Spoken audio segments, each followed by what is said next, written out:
Today, we flew to Hong Kong with Lai Ming to support her performance at Hong Kong Sichu Centre.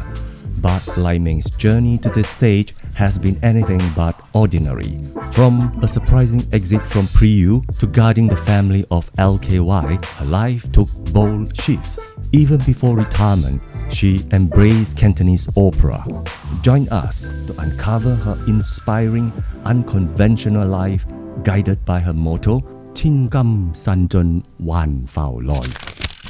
我今年75歲，1950年生嘅啦，真係。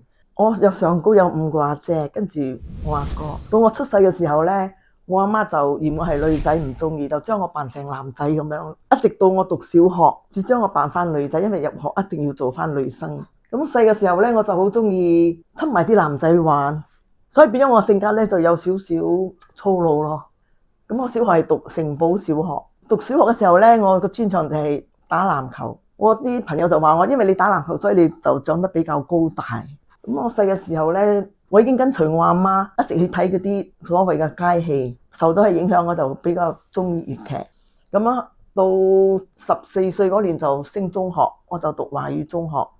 喺華語中學，因為佢哋有嗰啲課外活動，有嗰個學生警察隊，所以我就參加咗學生警察隊。咁樣我嘅職位都好高下嘅，即係我嘅做到好高嘅職位嘅喺個警察隊入邊。到高一嘅時候呢，因為同一個訓育主任認為我好囂張，因為我係一個警察隊嘅隊長，就好囂張，話我唔識得尊師重道，就記我一大過。因為咁樣，所以我就離開學校唔讀，就去參加新加坡警察部隊。響警察部隊10年，我有5年係被選為做總理屋企人嘅貼身保鏢，又有做薛醫師夫人嘅保鏢。其實好多人講話利氏家族啲人難相處咩？其實我覺得唔會，佢係好嚴肅，但係對我哋保鏢真係好好，即係佢會分開。我係總理，你哋係保鏢，但係佢亦唔會話虧待我哋。尤其是佢個女李慧玲，跟咗佢2年啦，應該做咗佢保鏢2年。佢又唔會講話擺架子睇我哋唔起。嗰陣時佢響中央醫院做實習醫生，佢都會響即係同我哋講佢啲經驗啊，做醫生嗰啲點樣辛苦啊嗰啲，同我哋傾嗰啲嘢。唔似外間講嗰啲，佢哋有咩巴閉嗰啲，完全唔會。所以到今時今日，我都好尊敬李光耀總理嘅一家人。到今時今日，又做咗差唔多10年。咁樣，因為屋企嘅生意因為唔夠人手，所以我就辭職翻去幫手做嗰個飲食行嘅生意。做咗幾年之後，又因為同屋企人嗰啲意見不合，我又辭職咗去揸嗰啲學校嘅巴士，再嗰啲幼稚園 Dunning Infant School， 我記得係。再咗2-3年之後呢，又因為鋪頭我哋嘅生意又係唔夠人手，我又要賣咗架巴士翻去幫佢哋。2012年，因為嗰陣時我阿姐就問我可唔可以將盤生意交俾佢個仔，咁我睇橫掂我都62歲啦，所以我就將個生意交咗俾佢，我就開始退休咯。你係喺咩情況之下入咗粵劇嘅圈子？嗰陣時好似係2000年嘅時候，敦煌劇坊咧，佢哋有一個好大型嘅演出叫做武則天，咁佢又愛招攬好多嗰啲配戲演員。我朋友就拉埋我一齊去參加。嗰陣時我哋做配演員，我係做佢個文武百官，唔需要講嘢嘅，係擺喺我台上咁樣，好似嗰啲陪襯咁樣啦。但都攞到經驗嘅，因為我從來未試過化妝啊，着戲服喺台上。嗰次係第一次，都好興奮。嗰陣時趁個機會咧，我就參加咗敦煌劇坊。佢哋嘅藝術總監卿姐就認為我咁高大，應該表演生，唔應該表演旦。所以從嗰時開始咧，就一直到依家，我都係演新嘅角色。我第一次演戲咧，就係依家我呢個香港呢個朋友阿翠瑩小姐，佢啱啱響新加坡，咁我哋有一個演出，本來我係講話同佢唱一首歌，我朋友就鼓勵我，佢講話阿翠瑩係本身就係演戲嘅，不如你同佢做一套折子戲。咁我講都好喎，咁我就臨時臨急揾阿卿姐幫我教我一啲基本嘅嘢，就同阿翠瑩小姐做咗嗰個《蝶影紅梨記》，響牛車水嘅聯絡所嗰度，都幾搞笑啊！因為嗰陣時乜嘢都唔識，但係你個膽好大，所以咁就上台演咗呢套《蝶影紅梨記》。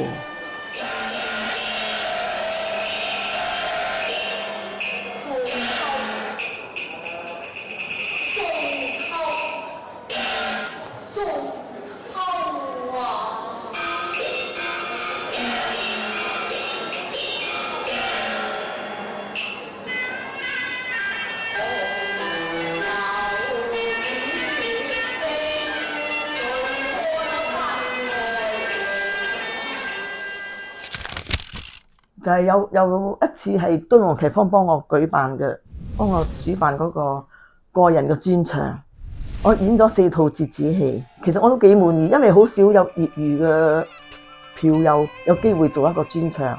嗰陣時嗰個新加坡圖書館嘅劇場嗰陣時係好新下嘅，所以我有機會喺嗰度做嗰個專場，我都係非常滿意、非常開心嘅。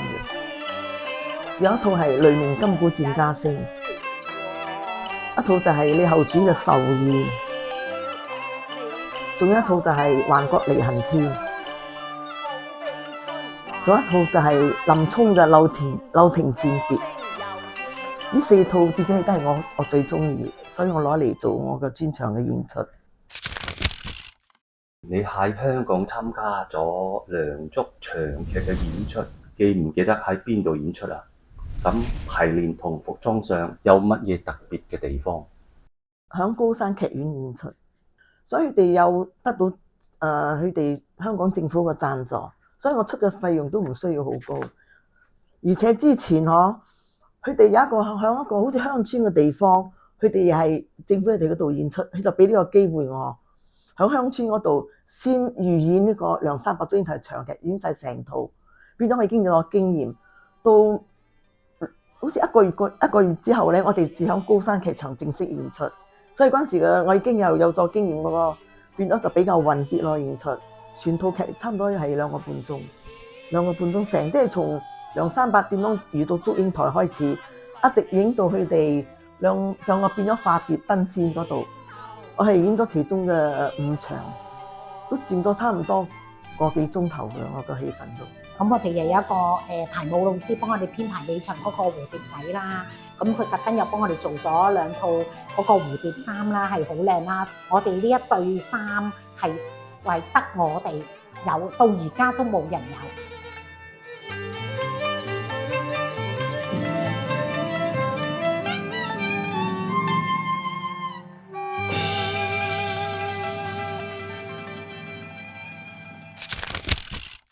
可以翻嚟再同我呢個朋友再演多一次咧，都係我嘅期望嚟㗎啦。因為我真係太耐冇再同佢合作過，而且我10年冇嚟過呢度演出，所以呢次會有一啲緊張。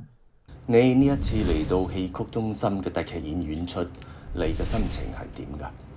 因為呢個係新嘅舞台，而且係好出名嘅，而且佢嘅入邊嗰啲設計咩都好有水準嘅。所以我覺得呢一次嘅演出我都好開心。咁多年啦，相識咗，咁亦都拍過好多套戲，咁其實都好有默契嘅。即係每一個人相識都係緣分啊嘛，係咪先？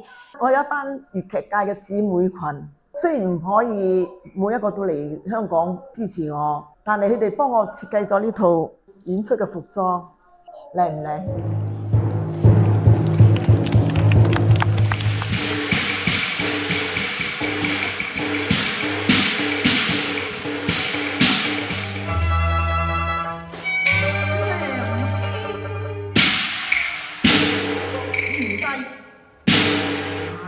係足言每字啱。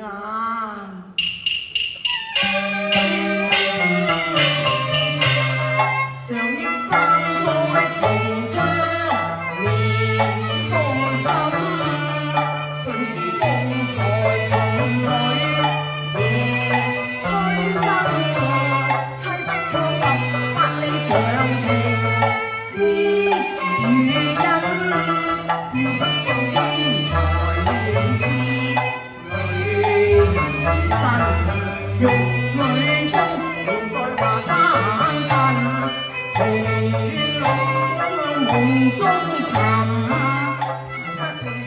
咁但係黎明咧就係半途出家，因為佢自己又做佢自己嘅工啦、個生意啦，咁即係唔可能細個就學呢樣嘢。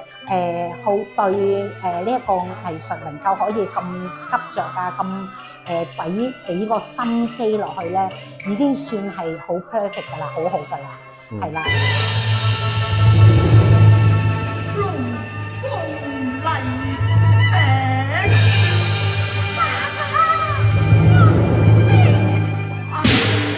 手執麗餅很痛心，鴛鴦拍馬離結群，孫生馬狗無負憎，高天生。你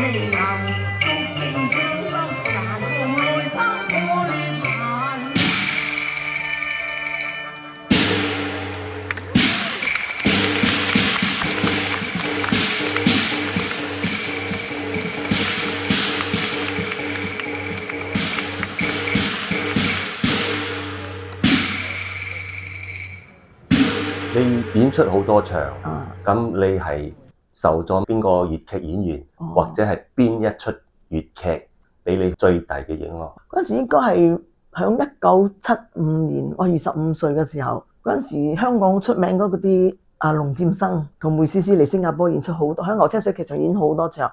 我阿媽差唔多晚晚都去捧場，我就晚晚都同我阿媽去睇。嗰陣時我係俾龍劍生吸引到變咗話我好欣賞呢個藝人。佢唱又好，扮相又靚，所以變咗嗰陣時我就更加增加我嘅興趣去學呢個粵劇。黎明姐，你退休幾多年㗎啦？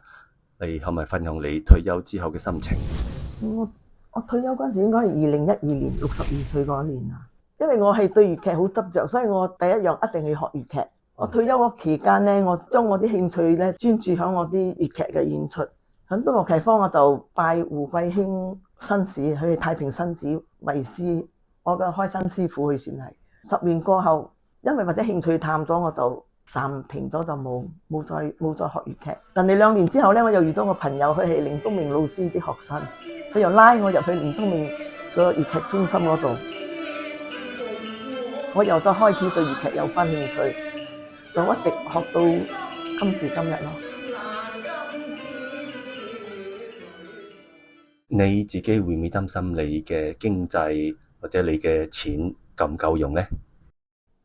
我係唔會擔心我嘅經濟，因為我好相信千金散盡還復來。佢嘅意思即係講話，你嘅錢使晒，一個地方一定會再俾啲錢俾你使。退休嚇係要有經濟嘅基礎，但係睇你自己本身嘅生活嘅條件。我啲嗜好從來都係好簡單、好經濟，唔會講花好多錢。其實我對我呢一世人啊，食到75歲，我覺得都幾滿足啦，又冇咩遺憾。我唯一遺憾嘅就係我細嘅時候好頑皮。以前佢哋好中意玩，人哋一企起身咧，將人哋張凳拉開，等啲人坐喺我地下嗰度，我哋就好開心。有一次我就將呢件事做喺我阿媽嘅身上，我阿媽起身不發，我就將張凳拉開，佢就成個坐落個地下嗰度。之後我見佢跌倒，我好驚，我就走咗去第樹匿埋，唔敢出嚟。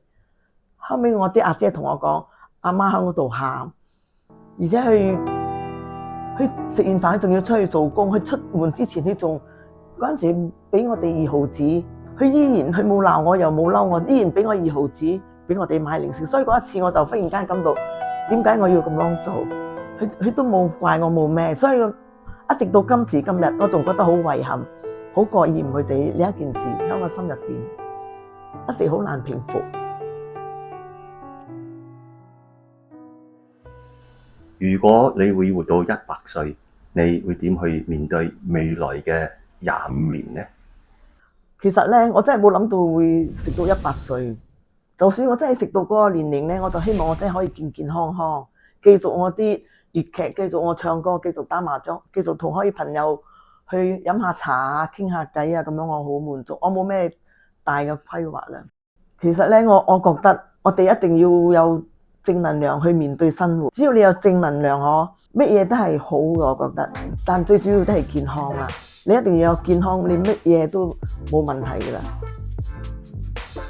剛才我所講嘅千金散盡還復來，所以我就覺得，就算我哋而家真係活到好大年紀，經濟上冇咩可以維持嘅話，但我相信新加坡政府一定會幫忙我哋呢一班樂齡人士，呢班老人家，所以我從來唔擔心。